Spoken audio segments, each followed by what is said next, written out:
Well, good evening, everybody, and welcome to our annual weekly program celebrating the words and the legacy of Jack Kerouac and the spirit of collaboration, which is why each week I read part of my book, Offbeat Collaborating with Kerouac.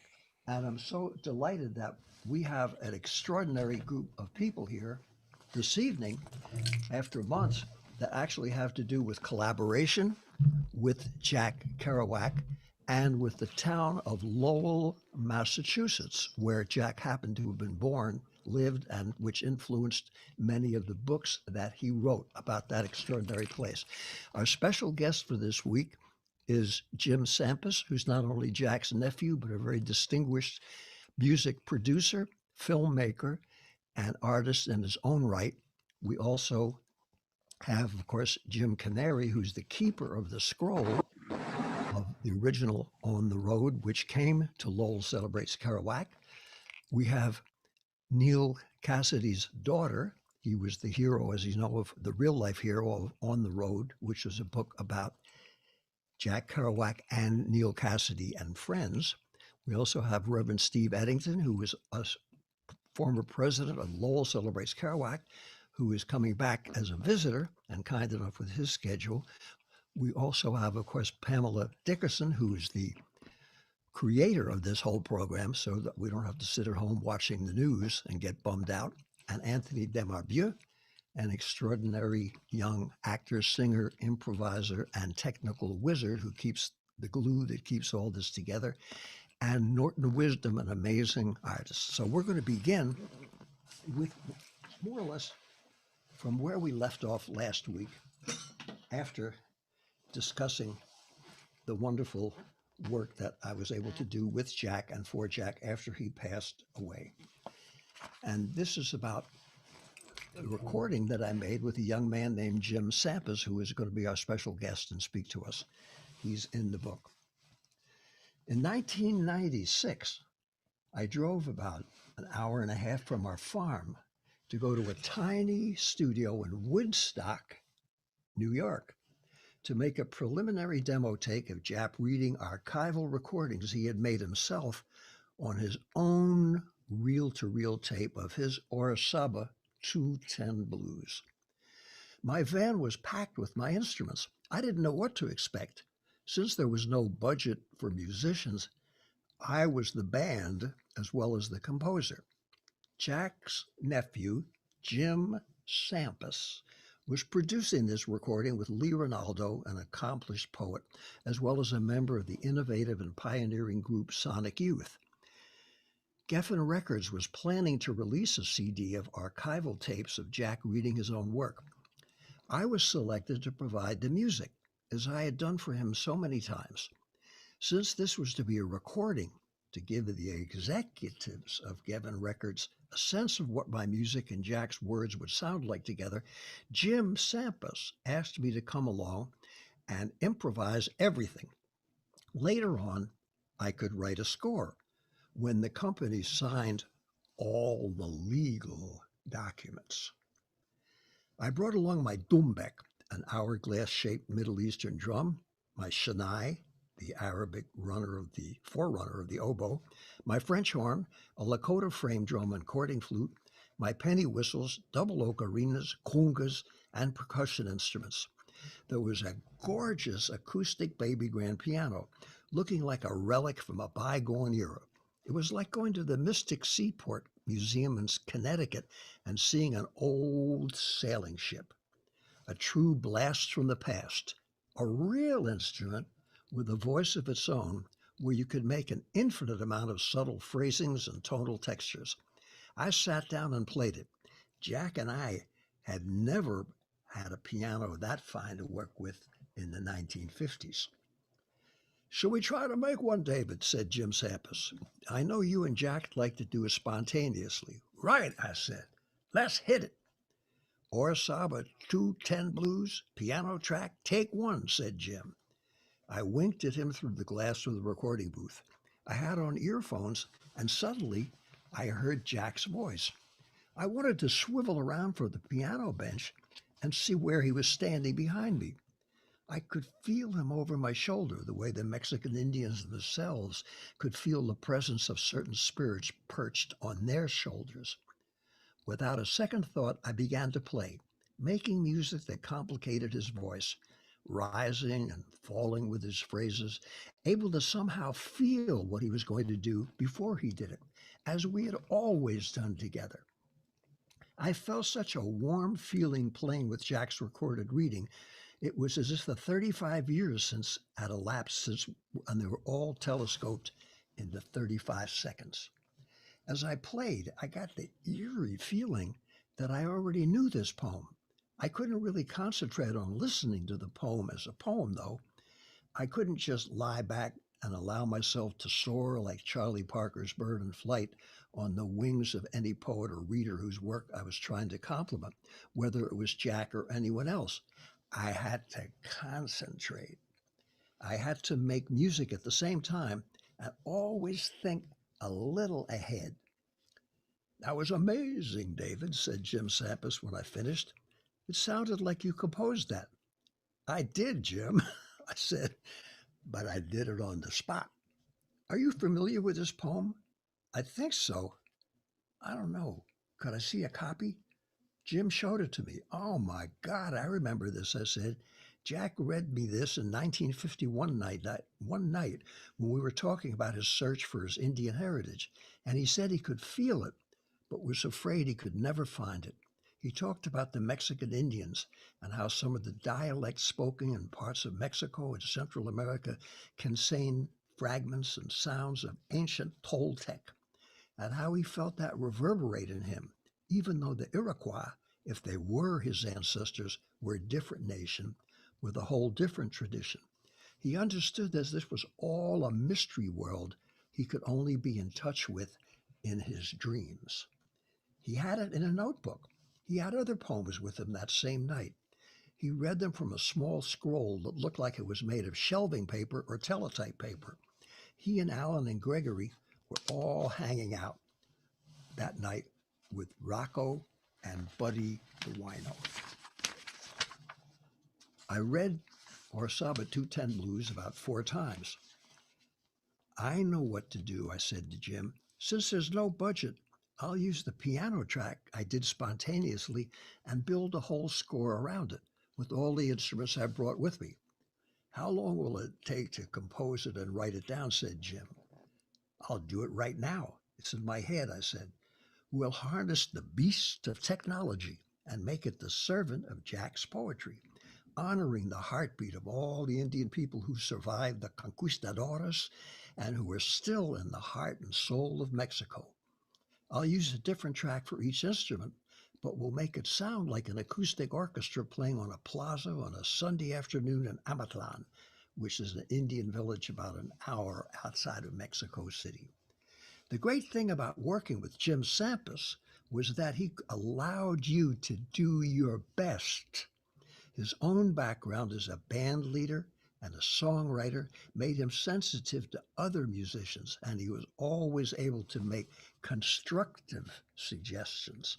He also had a deep respect and understanding for Jack and his life's work. I began adding different instruments, and we finished it in about 2 hours. We left the studio exhilarated.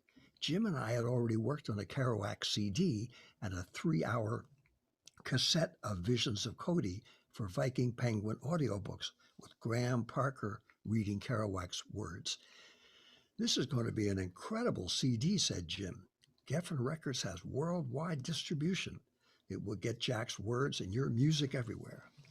"It was worth the wait," I said. Short while later, Jim called me from Lowell. "David, I've got some bad news. Our man at Geffen Records, who is supporting the Kerouac CD, just called me and told me a whole bunch of people at the company have just been fired. The new regime has no interest in Kerouac in any way. We have to take the project to another company so it doesn't die in the warehouse 6 months after release." "Well, Jim, we'll just have to wait a little longer," I said. Beaver Harris, the great jazz drummer from Pittsburgh, once told me, "Some critics say jazz will never be popular, because the modern drummers play too many offbeat rhythms and that we're late in showing up. But when our music starts, it's always on time. I hope you're not disappointed, Jim said. When this does get released, no one will know what any of us went through in order to make it happen, I said. There will just be Jack's words and my music, and it will be right on time. I thank you for going through all of this to get Jack's own voice and my music out there. I got to play with Jack again. I'm ready for more. 2 years later, in 1998, Jim called me with some good news. Disc wanted to make an entire CD of Jack's readings taken from old tapes preserved in the archives of the Kerouac estate. Some of the tapes Jack had recorded himself with his own reel-to-reel tape recorder. Some were done by our mutual friend and Jack's old buddy from Columbia days, Jerry Newman. We'll finish up Or Saba 210 Blues. I've listened back to it, and it's amazing, said Jim. I'd love to hear it, I said. I can't remember a lot of what I played. Sounds like a composition, said Jim. That's good, I said. Composed music should sound spontaneous, and spontaneous music should sound composed. We have a poem, Jim said, Washington, D.C. Blues, almost 18 minutes long. It needs music throughout. We have a budget for musicians if you'd like to hire some of the good players you know. I'd love that, I said. Let me read the poem. Jim Sampas sent me a photocopy of Washington, D.C. Blues and a cassette of Jack reading it. Jack sounded at his best. I felt like I was hanging out with him again. Since the poem hadn't been published, I kept the photocopy under my farm equipment catalog. I didn't want it added to the list of bootlegged copies of the film and soundtrack of Pull My Daisy that had been floating around since 1959. I played the cassette for my kids. He sounds great, Daddy, said my second daughter, Adira, then 17. Now, when I read his writing in public at your concerts, I'll do a lot better. Jack was the best reader of his work, I said, and the best writer about his life. I'm so happy that you can hear him. He sounds so real, said Adira, and funny. I can see why you guys had such a good time together. He sounds really cool, said Alana, then 19. I like his voice. I like him more than rappers, said Adam, my 14-year-old son. He got some crazy ideas. I was so happy that my own kids could relate to Jack's work through the communicative power of his voice. I was sure that their friends and contemporaries would too. I called Jim Sampas and said, Jim, I know what to do. We'll have 2 3-hour sessions. The first will be a group with alto sax, guitar, bass, drums, congas, and me playing French horn, piano, Demarbiex, Chennai, penny whistles, and everything else. That will be from our Latin jazz world music sound. I'll get Jerry Dodgen on alto, my quartet with Vic Churis on guitar, Victor Venegas on bass.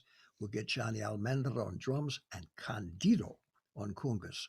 Jack used to see Candido when he played with Dizzy's band after the great Chano Pozo died in 1949. Great, said Jim. What will the second session be?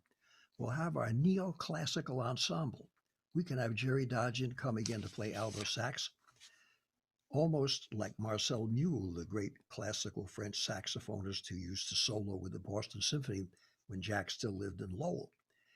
Jack used to tell me how he loved that French way of playing the alto that was from another planet almost, and compared it to the way Charlie Parker approached the instrument. Then we'll have a viola, a bassoon, and an oboe doubling on an English horn. That's interesting, said Jim. An alto saxophone, viola, English horn, and bassoon. Well, Jim, it's the same instrumentation I used 39 years ago for the classical music sections of Pull My Daisy. And the biggest kick of all, I called the 3 classical players who recorded the original Pull My Daisy soundtrack in 1959 to play something on this recording.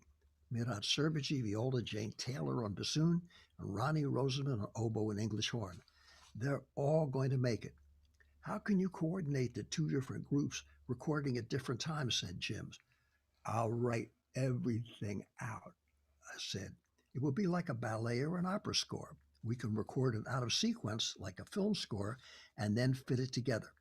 Washington, D.C. will be perfectly fully composed and notated on paper.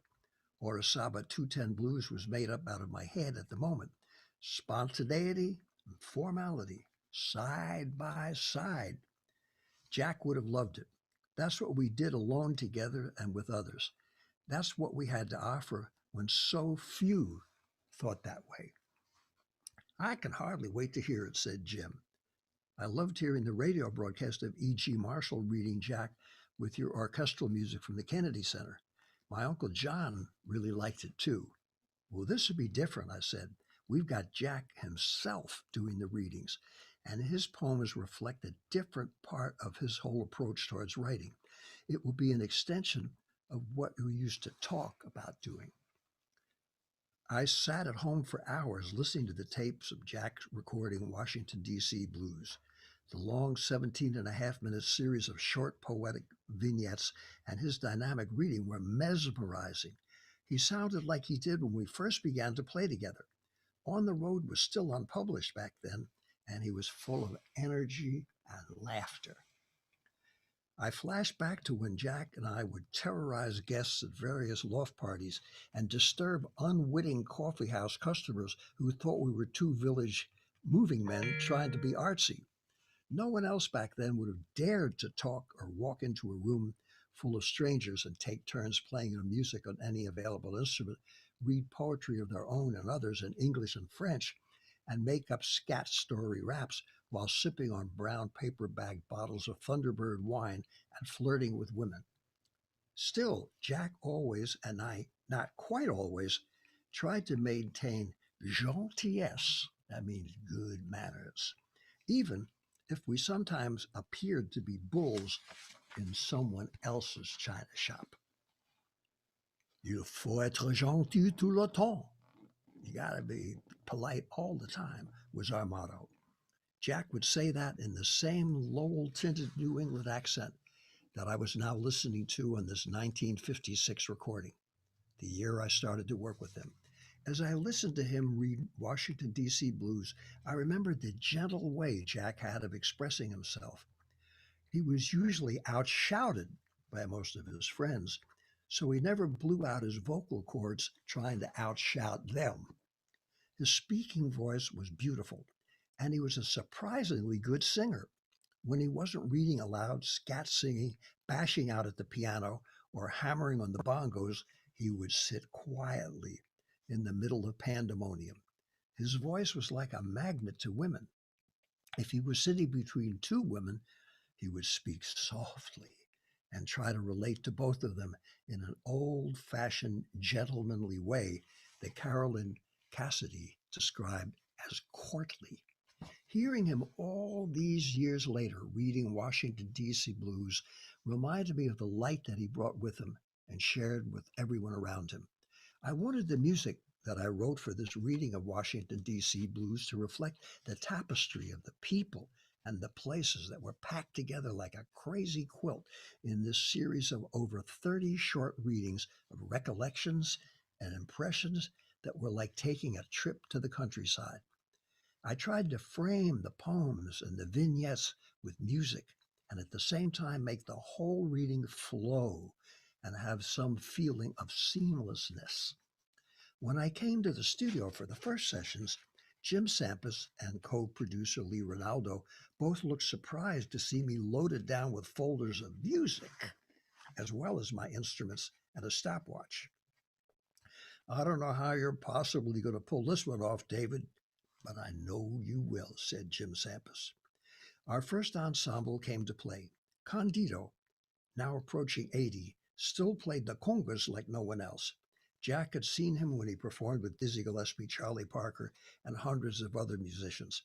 I first worked opposite Candido in the fall of 1955 when I was with the Charles Mingus Quartet, and Candido was a solo performer between our sets. He took me under his wing back then because he could see I was interested in what he was doing and respectful of him. He had played on almost every recording of my own and concert with my quartet and symphony concerts I conducted. ¿Qué tal, Candy? How you doing, Candy? I said. Más viejo que ayer y más joven que mañana. Older than yesterday and younger than tomorrow, he said, smiling. Esta día Kerouac. I said, that means today, Kerouac. Jack Kerouac, he said. You always talk of him and sing funny songs you wrote with him. Today, we play with him. That's good. Jim put on a tape of Jack reading for all the musicians as they entered the Manhattan Beach studios to unpack.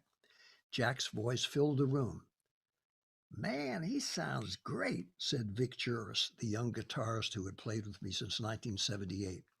I really look forward to this. His reading's so musical. He sounds like he's right next door, said Victor Venegas, our bassist. When did he record this? 1956, I said, at Bob Giroux's house in Washington, D.C. Okay, David, we're ready, said Jim Sampas. Let's begin recording. I had the ensemble play the main theme. It was a bittersweet, similar to a melody of the second movement of my violin concerto. Melancholy, but still full of hope. I knew Jerry Dodgen's artistry could make this simple song-like theme complement all the feelings that Jack's series of poems evoked in this one long 17.5-minute piece. After we finished playing it, I saw Jim Sampas, Lee Ronaldo, and the engineer smiling. That's perfect, David, said Jim. Let's record it. We continued to record section by section and finished the session ahead of time. Since we have an extra 10 minutes, I want to do something for old time's sake, I said. Let me redo one section we've already recorded and play a new part behind Jack's narration on the French horn, the way I often did. There's one part of the soundtrack of Pull My Daisy where you can hear Jack half singing a mournful ditty, keening and wailing, while I made up a second part on that mirrors the old country lost in the mountains sound that he was creating. I think the sound of my horn and his voice will pull people into the imagery of this poem without them knowing that it's happening. I'm not quite sure I get it, said Jim, but if you feel it's something Jack would want, go for it. We queued up the tape and got ready to record over the take that already existed. This better be a good one, whispered Victor Venegas. The one we're erasing was mean. I hope your chops are up. This one's for Jack, I said. He'll give me a psychic temporary chops transplant. The tape rolled, and I knew I couldn't miss. As I played, listening to Jack's recorded voice through my earphones, I could literally feel his presence just above my left shoulder, like the spirit that perches itself above the shoulder of the Indians of Mexico and the American Southwest. Nice, Dave, said Vic Juris when I finished. You sound like you've been practicing. Next thing you know, you're going to actually have a rehearsal with the quartet. You're all so great, I'd just rather let it happen, I said. Whenever the four of us play as a group, or whenever we add something special who's tuned in to really listening, we can't go wrong. Naturally, when we rehearse for my symphony programs, we're a part of a large group that has to rehearse. They wouldn't be comfortable if they didn't have any idea what we're going to do at the concert. When you played in the small orchestra, I conducted for the ballet score I composed for Jacques d'Amboise, and we had a bunch of rehearsals so the dancers could get used to my music, how we played it, and how we could adjust to them. That gave me, the dancers as well, confidence to know that they could soar, and we would be right there with them, whatever they did. But when we're just playing at a concert, you're all so great and creative, I know it will always happen. All of us know how to follow each other. And when the music itself takes over, we follow that. That's the same thing Jack and I always did every time we got together. Charles Mingus told me in my first week with him back in 1955, practice at home. Having rehearsals don't mean anything. Go home and woodshed. And when you come to the gig tonight, you're here to create. I wish more band leaders thought that way, said Vic Juris. I think they would if they could follow the Plains Indian saying, the leader is the follower. Kerouac came up at a time when the jazz philosophy made a contribution to the whole society with this ways of looking at things, I said. Young people need to know about this. I thank you guys for being here. You are all wonderful. We'll have another adventure into the unknown at our Central Park concert from Cairo to Kerouac. We'll all have a reunion, and the actor Keir DeLay will read Kerouac, and we'll play about 2 hours of wailing music till the Parks Department tells us to stop. Tomorrow I'm recording with the 3 original players of the Pull My Daisy original film score back in 1959. Another first, said Jerry Dodgen. See you tomorrow. We'll be smoking in Central Park, said Vic Venegas. I'll be there early, said Vic Juris. Cógelo suave, Davy. Davy, gracias. Take it easy, Davy, and thank you, said Candido. This was a ball. Come hear my band at Gonzales restaurant, said Johnny Almeida.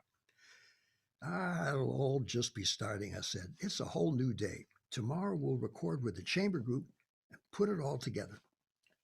I went home and spent most of the next night going over the rest of the music.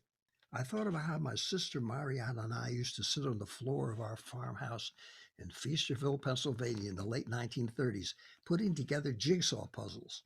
I remember our squeals of delight when we finally put the last piece in place and could see a perfect picture that gave no indication of our struggles in assembling it. This is what it was like fitting together the rest of the music I'd composed for Washington, D.C. Blues. If I could have had the chance to do it live with Jack, I would have been able to adjust to one another at any given moment and make whatever we were doing sound rehearsed. But Jack's recording was fixed in time. It sounded natural and was read as well as I've ever heard him in a recorded performance because he was recording himself for himself.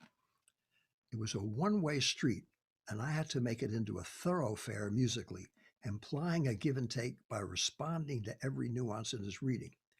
We couldn't change 1 second of what he had already recorded without ruining the perfect pace he had already established. All of my experience in composing for theater, films, and ballet, where you had to adjust to someone else's creativity, made it possible for me to plan out this jigsaw puzzle in sound. I knew I had to figure out in advance how to put it all together. Then, when we started recording, there would be a calm atmosphere in which the musicians could discover personal moments of hidden beauty as they played the written notes. They could bring the music to life in the same way that Jack could make his words sing in 1,000 different ways. The next morning, I got up early and drove back to New York City. The musicians started arriving one by one. Midhat Serbaji, who knew Jack and our forays together at Lucian's jam sessions in 1958, a year before he played on the soundtrack of Pull My Daisy, came early. He loved Jack's work and always appreciated Jack's down-home Lowell soul, and he had a strong regional accent. Unlike Jack's friend and classmate from Horace Mann Prep School, William F. Buckley, who traded his Texas roots and learned to speak like an English butler, Jack retained the speech patterns of his youth. When I arrived, Jim was playing the tape of Jack reading over the playback system in the studio. He wanted the musicians to hear him when they walked in. "My God, that's wild," said Midhat. "That guy sounds just like Kerouac. Who is that? He's great." "That's Jack Kerouac himself," I said. "Come on, man. Don't put me down. Don't put me on. He's been dead for 30 years. "It's Jack," I said. "This is an old recording he made on his home tape machine in 1956, excuse me. His nephew, Jim Sampis, and Ree Ronaldo got it remastered and cleaned it up. Isn't that fantastic? It's fantissimo, said Midhat. Man, that's spooky. Sounds like he's right here. Let me see my music. I hope you wrote something good for the viola. Midhat sat down, crinkled up his nose, adjusted his glasses, pulled down his hat, and began practicing his music. The rich sound of his viola, played with his personal, heartwarming style, filled the small recording studio. Jane Taylor arrived, carrying her bassoon case, and greeted us all with smiles, jokes, and hugs. She was one of the most beloved musicians in New York, the founder and still member of one of the oldest and best woodwind quintets in the world. When she recorded on Pull My Daisy soundtrack in 1959, she was already a musician who brought a freshness and idealism every place she traveled on her constant tours. She toured the globe, bringing chamber music to new audiences and inspiring two generations of students to always think positively and exceed all expectations. Her dark eyes had the serene glow that you find in the eyes of holding men and loving parents. Well, fellas, you're still all looking robust. Is that Kerouac reading? It's hard to ever forget that voice, even after 40 years, said Jane. I'm glad you're all here, I said. Wait till Ronnie Rosenman comes in and sees us all together. The Pull My Daisy Vegetarian Chamber Music All-Stars reunited. A few minutes later, Ronnie arrives. Since 1959, when all four of us had recorded the soundtrack for Pull My Daisy, Ronnie had been with the New York Philharmonic, appeared as a soloist around the world, played in chambers, ensembles, and was a highly respected composer and popular teacher. Like all of us, it never occurred to him to slow down. He lived for music and all the places that making music brought him to. This is amazing, said Ronnie. It's like a high school reunion. We have to get a picture of this. My young students now know that I played on the Pull My Daisy soundtrack. They ask me all about Jack Kerouac. I'm trying to show them how to phrase, how to project their sound in all situations we become part of, how to make the proper read for the style that is right for each composer whose works you played, and they're just asking me about Jack Kerouac. Yvette Roberts, a Memphis-born photographer whom I knew from Farm Aid, arrived carrying her cameras. A renowned photographer, she had the gift for making the people she was photographing feel at ease. I wouldn't miss this for the world, she said. I got great shots of you and Willie Nelson, Neil Young at Farm Aid. I'll shoot the recording session for your book. I introduced Yvette to everyone. We posed for a group photo. While we stood together and Yvette shot her pictures, we could hear Jack's voice over the studio speaker, reading to himself and now to us, and eventually to the whole world. His unpublished poem, Washington, D.C. Blues, was now alive again, and I got the eerie feeling that must have somehow been fated to be, even though we both worked so hard not to end up like Diogenes, hiding our light beneath the barrel. Like you say, there's no rush, I would say to Jack when he agonized over visions of Cody not being published. And Marlon Brando never responded after Jack expressed an interest in having him star in a feature film version of On the Road. Be patient. Sois tranquille. Be cool. It's never too late, Jack would admonish me when I would rail against the conductors and record companies who would return my orchestral scores and recordings a year later, still unopened. Our days will come, Jack said over and over. Stick to your guns. His voice surrounded us as we stood in the studio and was full of admiration, affirmation, and life. It was the voice of a young man talking to himself and to the whole world, as if the world cared to listen. Like Jack, about everything else that he did, everything we ever did together, his reading welcomed everyone to the party.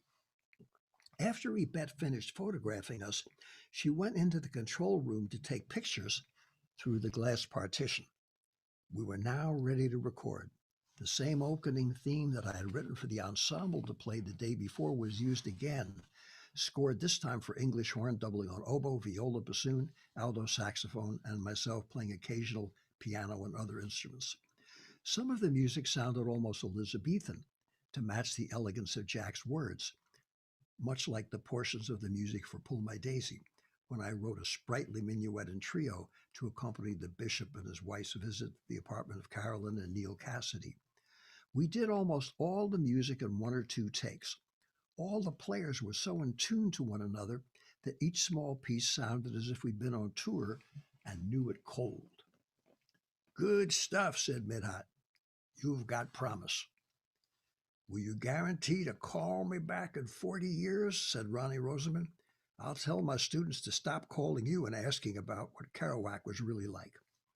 Yvette took one more farewell photo of us, and then Jim and I went over all the tapes and assembled everything in order.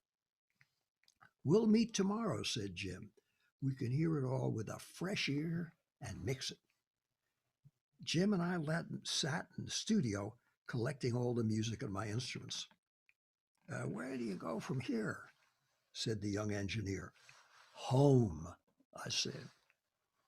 I remembered the victory celebration Jack and Jerry Newman and I had after completing the recording and narration with my original improvised music for Pull My Daisy. It took an hour to record. Then Jerry recorded hours of Jack and myself singing, playing, telling stories and jokes, making up everything off the top of our heads, with each of us accompanying one another. Like so much of what I did in the early days, I let it go and went on to the next adventure and let it all float downstream. I lived from day to day and only saved my music and my instruments. I never worried about the well running dry or growing old. I thought that only happened to other people. After I finally got a family, I started trying to organize the rest of my life as well as my music. Somewhere a copy must exist, I said to myself and others thousands of times over the past 4 decades. There must be a copy somewhere of that midnight to morning landslide of words and music that we created for our own entertainment. But just as Pull My Daisy was a glorified home movie that was now considered a document of our era, I realized that the recording we did that night for fun would now be a document of what Jack and I did for years whenever the spirit moved us. Perhaps it was for the best. If those 1959 tapes had been preserved and bootlegged, there would be a good chance that some of the best moments might have been edited out. With modern technology, anyone with his own homemade studio could add tracks of music that would have no relationship to what we had done. A commercial recording studio would also could be issued, altering what Jack and I had done. There was a precedent for this. A recent film biography of Charlie Parker features some of Bird's priceless recordings. His solos remained intact, but the rest of the recording had been electronically altered. Someone, undoubtedly with good intentions, had removed the entire rhythm section that was part of the original sessions and re-recorded the same performances with different musicians. Charlie Parker's solos were preserved, but he was now playing with a different band. No one seemed to realize that even though the new rhythm section was comprised of great musicians and well recorded, Parker would have played totally different solos if he played with them. He always based his spontaneous creations with who he was playing with and how he felt at that moment. Hollywood's addiction to plastic surgery was now permeating the music industry. My music could easily be altered electronically or completely replaced by the latest Euro trash techno pop funk band that not only wouldn't listen to Jack, but whose members probably wouldn't even listen to one another. A battery of lawyers and self-appointed youth culture experts of the moment would probably bring a battery of drum machines and electronic effects to doom Jack's natural lyrical reading to a hell worse than any he suffered in his darkest days. I did feel some sense of closure for the first time since 1959, just because those tapes we made with Jerry Newman had disappeared. Jack and I wouldn't have altered them, but we would have selected the ones we felt were the best. I realized how lucky we both were in 1998 to finally have a recording issued that represented both of us at our best, still collaborating. Even though Jack couldn't adjust his readings to my music, I could adjust my music to his readings in a way that could achieve the same effect because of our years together. The recordings I had just completed for Jim Sampa sounded remarkably natural. Each section flowed effortlessly into the next. We'd all spent a great deal of time and giving a lot of painstaking effort to assure that this new recording would sound effortless and spontaneous. Jim Sampas, Lee Ronaldo, and I also were determined not to have these readings with music sound like a New Year's Eve bash in a mental institution, poorly played and out of tune. All three of us agreed that the idea of the recording was not to reinforce the old image of the tone-deaf beatnik. This new recording presented Jack in his prime, accompanied by the best musicians I knew, produced with enough of a budget to record under optimum conditions. There was nobody involved in the creation of this beautiful new CD who was in the position of being able to come in after it was finished and ruin the results.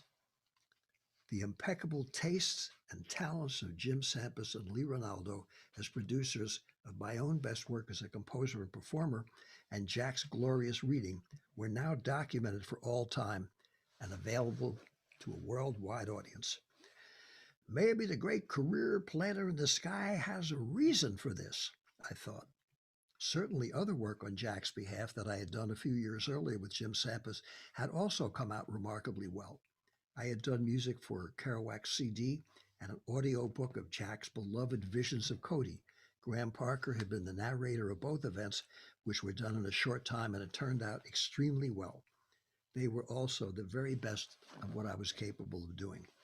Jack's readings of Washington, D.C. blues and Orasaba 210 blues were magnificent renditions. All of us involved felt this new CD would set a high standard for how to combine poetry and music in a natural way.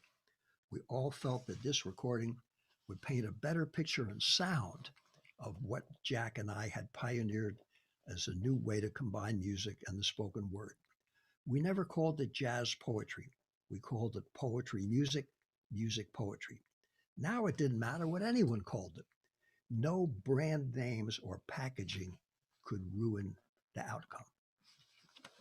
And next week, we're going to have someone from Lowell named Paul Marion, an extraordinary scholar, writer, poet, translator, and also the person who edited Atop and Underwood, the magnificent book of Jack Kerouac's writings that he did when he was still living in Lowell as a young man before he ever came to New York, proving at last that he was just as great a writer then as we all felt that he turned out to be, and that everyone in New York City and around the world was lucky to know him because he was the engine that pulled the train.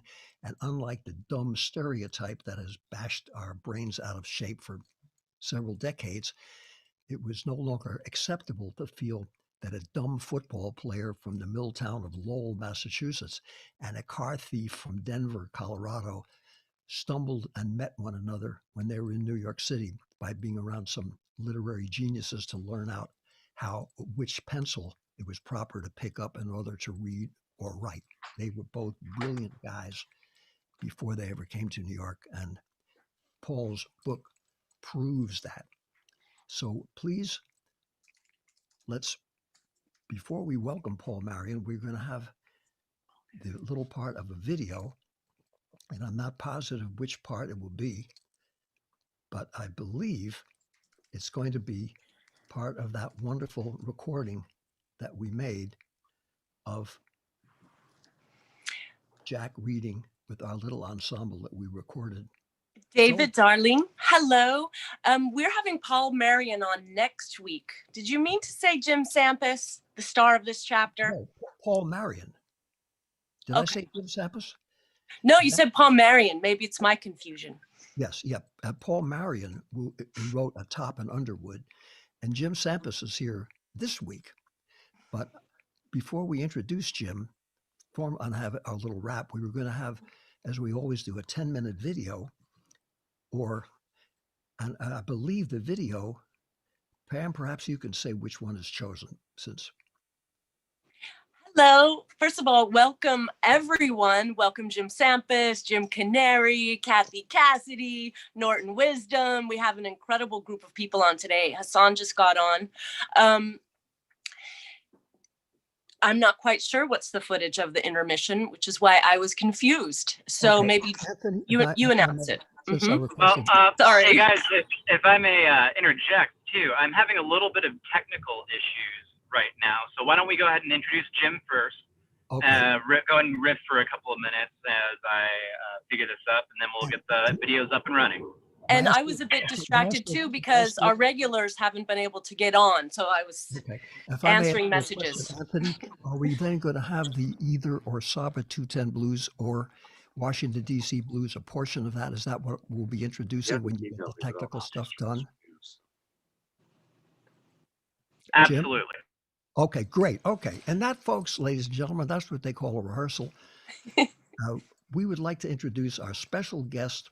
As those of you who tuned in late, he is not only Jack Kerouac's nephew, because his dear aunt Stella married Jack and was with Jack up until he passed away, looked after him in his days, and then looked after his mother. It was like a saint, as Jack told me over the phone a few weeks before he died. And Jim is a very accomplished musician, songwriter, also movie producer, did a wonderful film based on Big Sur, and has made an extraordinary number of other records, in addition to the ones I was blessed to be on, with some of the outstanding rock and singer-songwriters of today, in order to have Jack's words and legacy appreciated by a new generation. He's a wonderful guy, and please, ladies and gentlemen, welcome in person, all the way from Lowell, Lowell, in case your literature teacher didn't ever mention that's where Jack was born and lived, Lowell, Massachusetts, Mr. Jim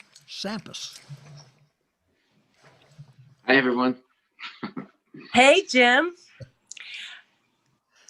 There's an extraordinary information which I'm going to share, which is so unfathomable that even if I say it, it's unbelievable, that today is the first day that Jim Sampas and Jim Canary met.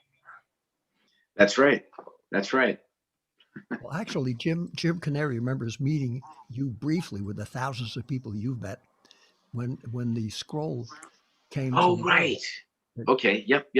But Jim, right. Canary, that makes sense. You speak about that, because I've spoken more than enough. Paging Jim Canary in Zoom. Yes, sir. Yeah, I remember when we had it in the textile mill there. Oh, that's right. Right. What year was that? 2007 or? Would have been 2006, 7, somewhere in there. Yeah. If I can jump in, it was 2000 and it was 2007, because that was also the 50th anniversary of the publication of On the Road. We got it for that time. Right. So, yeah. Very cool. Yeah. What an amazing thing that was. I mean, the way it was laid out and the artistry of the design of everything and what you've done with it. It's just truly wonderful for Jack's legacy. It was great to have it there. That was one of my high spots, I thought, of where it's been around the world. So. Right. Wow. Very cool. Jim, could you talk about, you made so many other wonderful recordings with young singer-songwriters and people who love Jack Kerouac, who no one would have associated with Jack until you finally pulled together that wonderful town hall concert and the other recordings that you made. Could you tell us about that? Sure. Well, the first project that I worked on was a tribute. Well, actually, the first project I worked on regarding Kerouac was with you. It was the Graham Parker, the one you mentioned earlier, the Graham Parker Town in the City and Subterraneans project that we did for a CD-ROM. And then then I had this idea of creating a tribute record, a spoken word tribute record, that would focus on the lesser known works of Kerouac's. And I pitched the idea to Rykodisc, the same label that ends up releasing Jack Kerouac Reads on the Road, our project. And they were interested in it, but they wanted to hear more and they wanted to see more, et cetera. And so I put on a couple of concerts in Boston at one of the premier music clubs, the Middle East Cafe. And I had Graham Parker come and read from Kerouac's work, and a seminal Boston-based band called Morphine, one of the most important bands from Boston. The show was sold out, and the record label folks were there, and they said, "Oh, let's go, let's do this." They gave me a small budget to work with. We signed a deal, and then I went ahead and I remember at that same club, Middle East Cafe, our friend Lee Ronaldo was playing with a band that he had outside of the Sonic Youth thing, and I got in touch with him. A good friend of ours, Chris Porter, introduced me to Lee Ronaldo, and from there he helped me get a few other people, and we just reached out to some of our favorite artists, and the response was very positive. So we started recording it, and so that record came out as Kicks Joy Darkness. From there, that's when we got into our recordings together, and then later on, I recorded another record called Esperanza, songs of inspired by Jack Kerouac's Tristessa. But actually, before that comes the Jay Farrar and Ben Gibbard record, wherein we took the prose of Jack Kerouac's novel Big Sur and created a series of songs, which were composed, written by a guy by the name of Jay Farrar, who is one of the very highly influential alt country singer-songwriters. He was in a band called Uncle Tupelo, who a lot of folks say started the whole alt country movement with their album No Depression. So anyway, I called him up. I called his manager up and got to talk to him, and I told him the idea, and he really loved it. And in a series of 3 days, he composed an album's worth of material using Jack's words from Big Sur.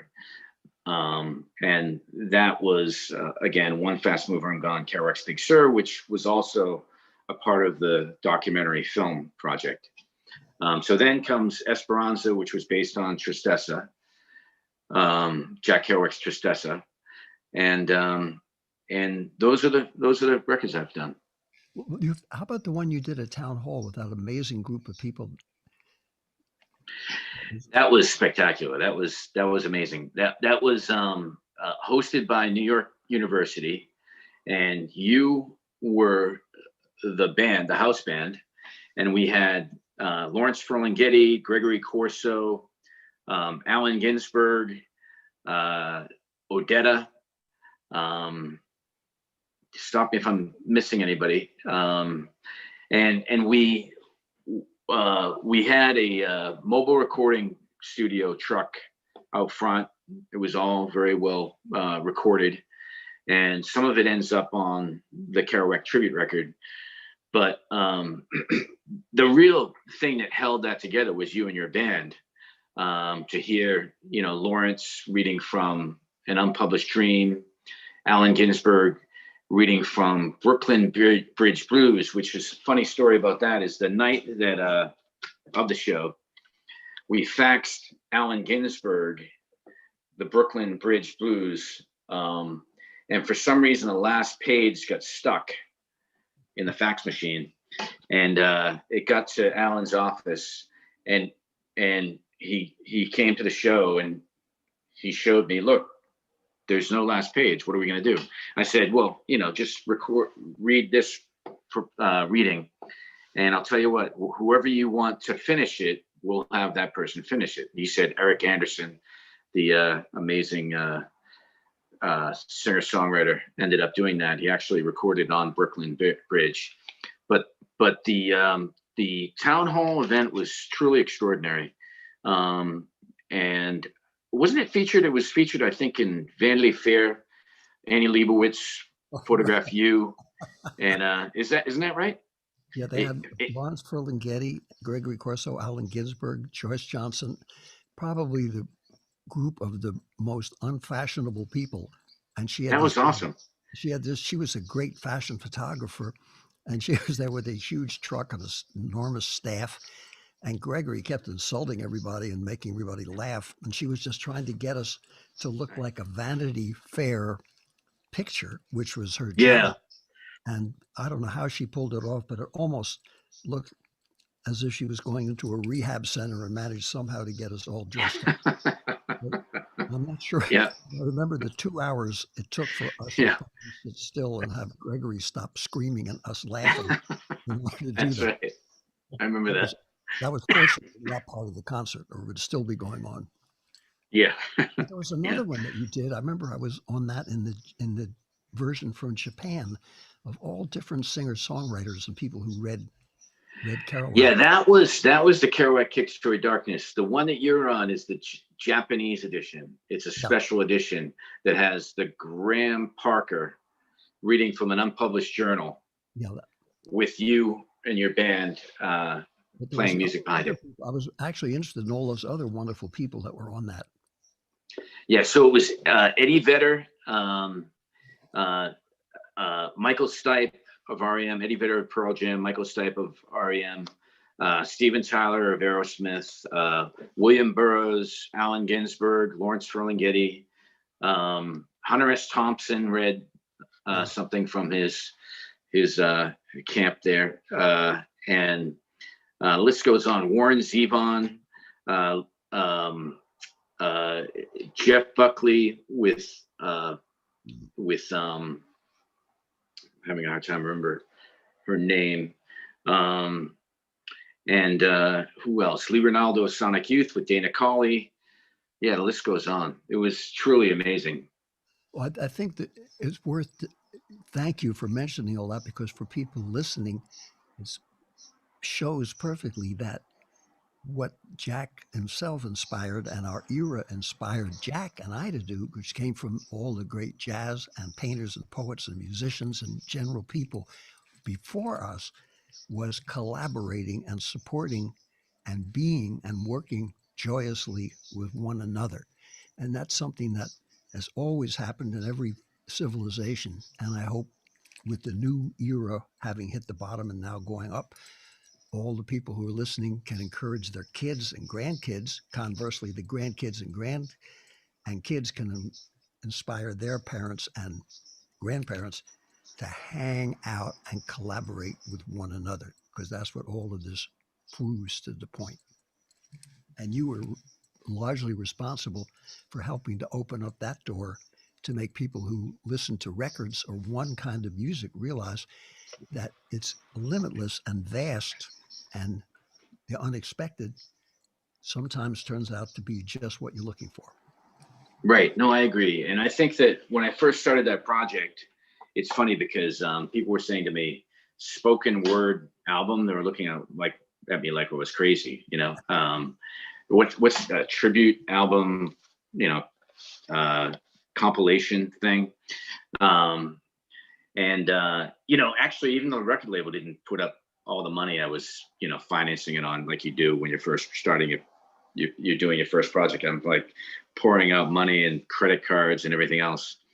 And I'll never forget, I got a funny story about that. It's the record company executive said, look, you've gone over budget, even though I had been talking to one of the people there and they were telling me everything was approved. Well, sure enough, the business affairs guy said, you went over budget. Sorry, we can't pay that. You're just going to have to eat it. And I said, okay, that's fine. Here's what we're gonna do, Paul, is that I'm gonna send you the album that I told you I would deliver, and then 6 months from now, I'm gonna release the one with Eddie Vedder, Steven Tyler, Michael Stipe, and et cetera, et cetera. And he said, "Where do I send the check?" It's like, just like, because there was nothing in the agreement that said I couldn't have another tribute album, you know. So that was cool. But it was amazing, and I think that you're right. Thanks to the folks that got involved in it, you know, I got to tell you, over the years, I've never had so many people talk about a record that I produced as much as that one. It really, it became actually this idea that everybody was sort of poo-pooing, all my friends, etc., and some industry people who turned it down. It became the second best-selling album on that label, and it's the biggest independent record label of that time. Morphine being number one. So I'm really very proud of that and very thankful I got to be involved in that project. And we're all thankful to you and all the young people who are putting out their own records in what's known as indie. Go for it, because that's what Jim Exactly. did. And I did that more almost on a volunteer basis. And I don't think either of us are sorry that we've got something that's outlived the music industry. The Titanic has sunk to the bottom, but the music, That's right. the music didn't sink. The music No. goes on more than ever. I agree. And I think the thing that is talking about a younger generation and everything, David, is that's the thing that's so wonderful about Kerouac's work, is that it's so malleable. Just the fact that it's just such brilliant the style of writing lends itself to music, of course, because he, you know, that was the inspiration for the writing, spontaneous prose. But for instance, Esperanza, we did the same thing. We had a bunch of young artists of, I guess that was 7 years ago, working on that. And each time that you do this, you find that generation after generation, there are so many people who are influenced by his work, but also are not only influenced by it, but are able to adapt something really spectacular with it. And I think that speaks to the work itself. Yeah, definitely. If I can jump in here for just a minute, Jim, something for you. Yeah, You mentioned, sure thing. Yeah, you mentioned the documentary made One Fast Mover, I'm Gone. I think that's just a fantastic piece of work. I don't know if everybody here has seen it or not, but if you haven't, by all means do so. Based on Kerouac's Big Sur, filmed there at Bixby Beach and Bixby Canyon, which I've made several visits to myself. And we've shown that at a few of our Kerouac festivals. I don't know how many times I've watched it myself. For however many times I've seen it, there's still sections of that still choke me up, to tell you the truth. It was not an easy book of his to read, much less do some of the fantastic things you did with it. I remember you had Tom Waits, Robert Hunter, Carolyn Cassidy, Jamie and John Cassidy, all those folks in it. So I'm going to wanted to say just how much I appreciate the work you did in that, and if anything you wanted to add about what it was like to make that film, because I think it's one of the greater overall tributes to Kerouac that I think I've seen. I just wanted to come on here long enough to thank you for that. Yes, Thank and you. may I add on Thank that you. is Sam Shepard. Did you actually hang with Sam Shepard? Yeah, you know, the thing is, Sam was amazing. And again, it was a testament to the work, right, that Jack has created here, in that I reached out to Tom Waits. You talk about Sam Shepard. I reached out to Tom Waits, who I'd worked with before, and on another Kerouac project. Actually, Jack Kerouac Reads on the Road, as you may recall, he did the song On the Road that Jack composed. And so I reached out to Tom and I reached out to Sam and I said, look, I want to try and get this film made. Would you attach your names to it? And then after their names were attached, funny story is I was just getting into filmmaking, right? Never made a film before. And I was at a party, a film producer party, in Boston. And I sort of worked the room, and I went over to this guy and I said, "Hey, my name's Jim Sam," just introduced myself. And he ended up funding half the budget. And that was a gigantic budget. I mean, $825,000, which you couldn't get these days. And so it's a incredibly well shot film, thanks to Kurt Warden, the director, and Gloria Balin, who also put up sweat. And they owned a company called Tango Pix, and they put up a ton of money with their company. And so we reached out to, like you say, Patti Smith, Robert Hunter, Sam Shepard, and others, and they really get into it. One Sam Shepard story I have is that he said, "I'll be in your film, but I'm not going to talk about anything about what the work is. I will read from Big Sur. That's all I'll do."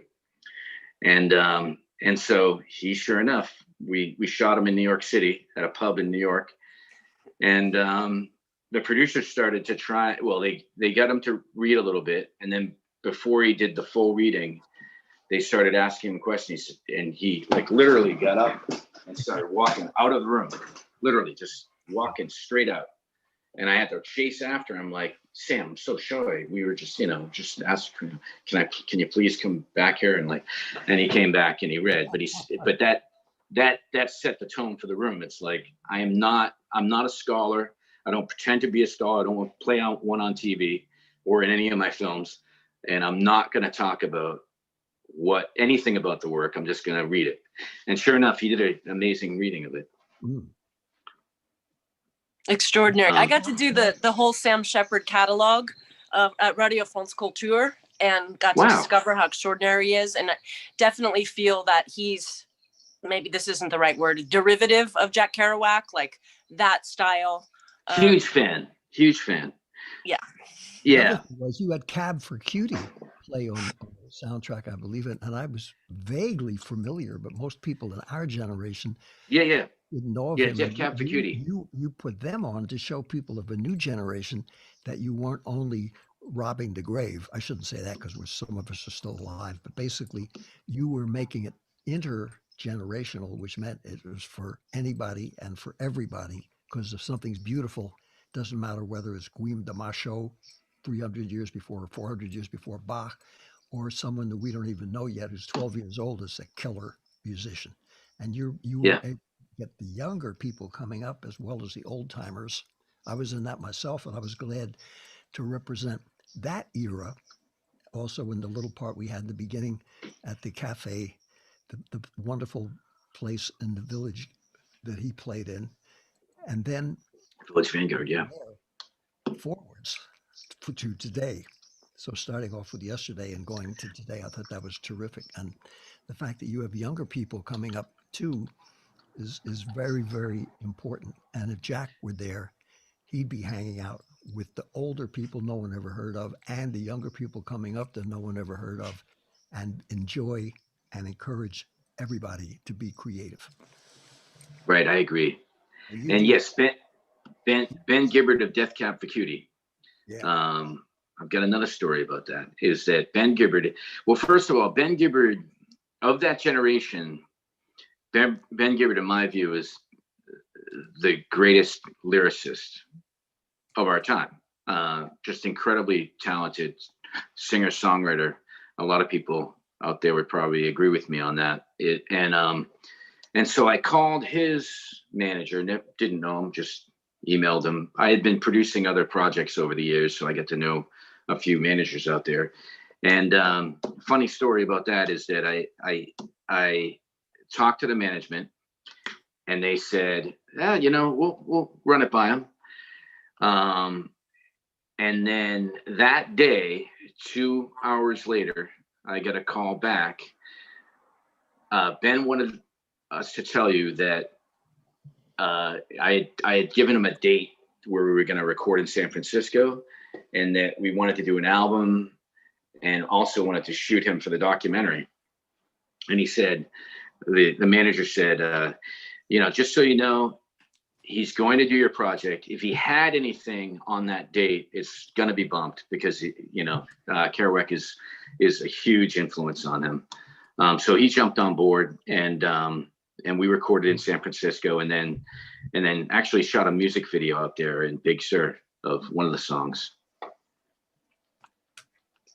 And also John Ventimiglia, the great actor who came up to Lowell, you remember, and read Kerouac so beautifully that Carolyn Cassidy said, sounds like Jackson in the Room. He was in your movie too and did a wonderful job. I remember Carolyn. That's right. In the film. That's right. Also, Jim, Yeah. I forgot to mention that you're the literary executor of the estate now. I didn't even know that till I read your latest bio, because you never mentioned that. Yep, that's right. Yep. Well, what's extraordinary is how many innovative ideas that you're bringing to the table. Well, thank you. Thank you very much. I guess what I'm trying to do is just, like David had said, continue to bring in the younger generation. And also, I mean, it's just like anything else. You just want to, what David taught me was, for instance, with the Big Sur feature film, I decided I wanted a director, and it was going to be Michael Polish. And again, in working with David, what I discovered is that once you decide on a person, you want to go ahead and just let that person do what they want with the film. And that's really what we did with the Big Sur feature film, is that we just let him run with it. And he created an amazing film as well, with Kate Bosworth and Anthony Edwards and Josh Lucas and others. Well, Jean-Marc Barr was an extraordinary yes. choice. Whose idea was that? That was Orion Williams, the producer of that film. We had been out to a couple A-list folks, and there was one A-list, one of the biggest actors of our time, who wouldn't say no. He wouldn't say yes, but he wouldn't say no. And we knew it was getting to him. Well, at least they were telling us it was getting to him. And then Michael Polish, the director, said, well, you know what? What about when he's coming down the hill and people see him and they say, oh, and I won't say the actor's name, but the actor, let's get somebody who's known, maybe, but also reintroducing that person. And Jean-Marc Barr, as you had said, Pamela, had been shooting films in Europe, but he hadn't The Big Blue with Luc Besson. He was extraordinary in that. And he's French speaking. Yeah. Right. There you go. And he had done some films in America, but he had gotten away from it and decided to shoot more films in Europe. So his face wasn't that recognizable. And yet, another funny story, true story, is when they were scouting for the film, Jean-Marc Barr was so interested in the making of the film that he actually said, hey, on my dime, I'm going to come to San Francisco. I'm just going to hang out with you, Michael Polish, and the scout people who look at where they're going to shoot, right? And he and Michael Polish were walking down near City Lights, walking down the street. Nobody knows anything about the Jack Kerouac film. Nobody knows anything about anything. Somebody pointed out the window and said, hey, Jack Kerouac, looking right at Jean-Marc Barr, because he looks so much like him. And Joyce Johnson had said the same thing, is that he does look a lot like him. So I think he did a spectacular job in that film. That's a beautiful movie. That would Brandon be a Getty great. and Neil Cassidy were extraordinary too. Everyone was, but they were really like spot on in their roles, I felt. I felt so too. What did you say, Jim? I'm sorry. Anthony, actually. Anthony, yeah. Well, I was going to say that would be a great segue. I have the Big Sur trailer up, which you sent over to us. If we wanted to throw that up. Yes, okay, please. If we have enough time, We have plenty of let's time. Go. Okay, cool.